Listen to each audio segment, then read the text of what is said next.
What's up, you guys? It's your boy Jay Strong coming at you. You know what I'm saying? It's been a minute, but uh, your boy copped something new again. And also, I guess I should give you guys an update. If you follow me on TikTok, you know that I was building a 350Z drift car. It was basically a bare shell. I put in a new motor and transmission.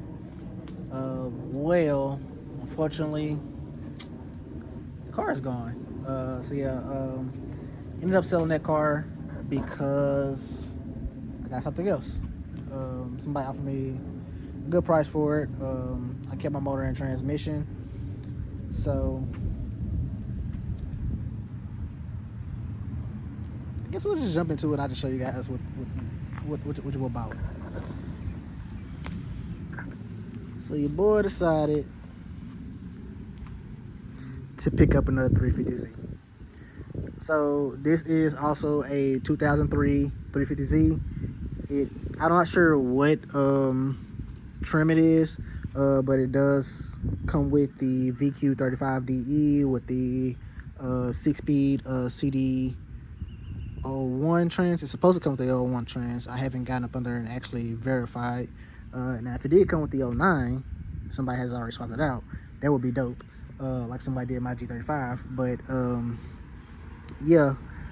So let's talk about it. First, we're gonna talk about like some of the issues with the car, and what needs to be addressed, and basically what I got it for and what my plans are for the car. So basically, my bad. Got the kids. Well, not my kids, but neighborhood kids coming down here. Little dude is telling me like the cars. You know, that's also a thing that motivates me as well, is, you know, just being able to, you know, show kids, you know, some cool stuff. Because when I was a kid, I loved cars. But anyway, back to the video. So basically, as you can see right here, the hood does not close all the way. So apparently, the guy I got it from, he left it out during a hailstorm. And basically what happened was the wind was blowing so hard that the hood was already still up, and it just flew up, and it also cracked the windshield here. You see it go all the way over there and then down here. So it cracked the windshield, it bent the hinges, so I do need to get some more hinges. Every time I lift up the hood, it basically just pops. So it's hard to open, and then once you get it open, yeah, it pops. So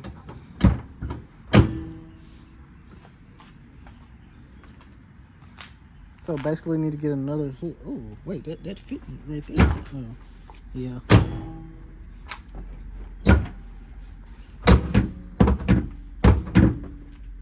Okay, fine that now. Probably gonna end up popping again, but yeah. So yeah, that hood, it's 100% stock except for the rims. I actually like these rims because it's that early 2000s era spec wheels. So I really do dig these, and I'm happy they came with the car. These are 19s. Okay, so here, this was the major damage.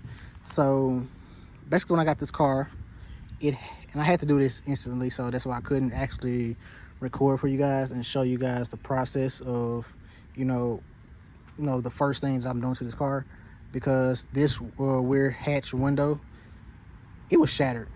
So that hailstorm also shattered this glass in the other hatch that I have.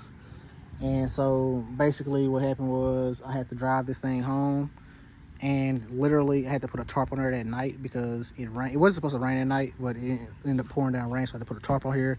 Next day, when I found this hatch for about $50, it was just a bare hatch, no windshield, no rear wiper, no trim on the inside or nothing. And down here you see I have all the holes for the wing covered up, just so water doesn't get in the trim, get in the trunk. And basically you can see down here, the paint is coming off. I'm not sure what happened here. I'm just not noticing this, but it looks like something scratched the rear tail light and also the rear bumper. Here's the OEM antenna. I kind of dig this, but I think I'm gonna get a shorty. Door handles. So one thing also was wrong with this that I had to replace was that so when I got it, literally the day that I got it, the driver's side interior door handle, it worked. It stopped working the next day. This one broke the day that I sold my other 350Z, that I was about to sell my other 350Z, so I had to swap this one out just so I could actually get in the car, because I would have to get into the passenger side and then come back over, and let's just say that was a pain. I'm not very tall, but I mean, I'm 5'9", and literally, yeah, that doesn't, yeah, I can't hop over seats. That's just not my thing. So yeah, but interior looks nice.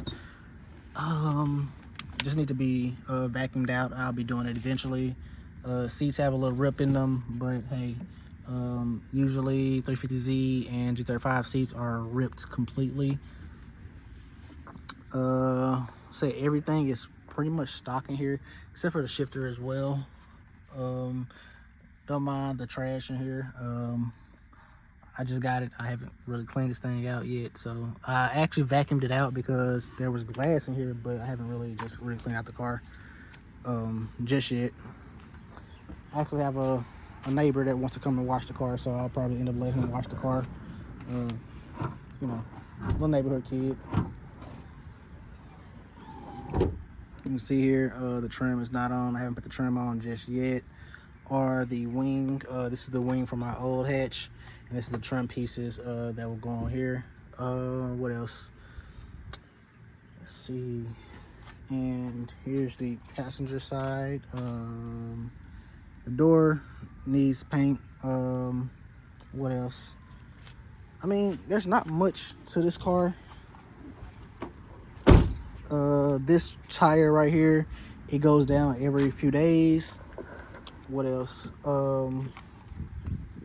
Yeah, I mean, it's not really much, man. If you know 350Zs, man, you know this is basically a stock 350Z. So yeah, let's go ahead and get started. So one thing I do have an issue with this car is, let me see if it happens when I start the car. Just look right there at the RPMs. That idles up past 2,500 and it stays there. I'm not sure why that happens, but I can drive the car and it works just fine, but there has been twice that's actually set the car into limp mode. I'm not sure why. I think it's the throttle body or the pedal position sensor. I have an extra throttle body, or 2 extra throttle bodies, and I'll be switching out pretty soon and see if that resolves my issue. But yeah, I'm not sure yet. I mean, even with that, the car drives fine. It still pulls pretty good, so I'm really not worried about it. Like I said, the car still pulls pretty good. It drives fine. It just, like I say, that it autos sometimes a little way too high for my liking. So do want to get that addressed pretty quick. I do have extra throttle body at my cousin's shop, so I'll be going over there pretty soon to go get that. And then after that, basically, we'll start there, and then we'll start working on the valve cover gaskets. Probably do it at the same time, and then focus on the oil change, and then probably the radio, and then the drift setup. Yeah, I think I'm doing it in that order. And honestly, if you guys see anything that you guys would want to, or you guys have anything that you want to see me do to the car, hit me up. You know, leave something in the comment section. I'm open to ideas for the car. Nothing like LS swapping or 2JZ swapping just yet. I do have an LS and I do have a 2JZ. I don't know if I'm going to throw it in this car or if I'm going to get another car eventually and throw it in that car. You know what you guys probably saying, hey, why don't you just keep the other car? and do that. But you know, sometimes I just need space around, and sometimes I don't like looking at project cars that aren't finished. So if I can't get to them, I just let them go. Just let someone else have fun with them, because that's one thing about it. I want people to have fun. I want to have fun with my cars. And if I can't, hopefully somebody else can have fun with it, and that guy is going to be building a drift car out of it, and I do want to see it. It's just time I just didn't have the time to do it, being a father and a homeowner, and um, yeah, I just don't really have a whole lot of time to take on a full blown project in that capacity, because like literally the car was a complete shell, like a complete shell, and I had to do everything to it. But yeah, like I say, if you guys want to see anything done to this car, just comment down below, and I'll take everything into consideration. But I do want to not do like the typical things to the car. I want to do something different. I want to show people something different. I like my builds to be my own, as far as like being unique, kind of hence why I'm doing the weld on kit. I'm going to learn to weld. I'm going to retain my stock e-brake, versus the adapter, the bolt-on adapter that most people run. Like I want to do things differently. So yeah, it's not to say that anything is wrong with what other people are doing. Just I want my things different. So yeah, I mean I'm rambling, but it's just my preference on things. So like I say, I will take things into consideration. I do want to work with E-Flex Fuel. So E-Flex Fuel, if you want to, sponsor your boy, let me know. Give a boy a discount on one of the E85 kits or something like that. Hit your boy up. Yeah, I am still running on my C5 vet. And if you guys don't know what that is or want to know what it is, go check out my install video on my C5, and it'll show you basically the concept of what it is, and I'll also have a review video break it down, how it runs and everything like that. So yeah, I'm gonna stop rambling and go ahead and get my butt inside. But yeah, like I say, new build coming, drift car coming. Holla at your boy, and I'm gonna catch y'all later.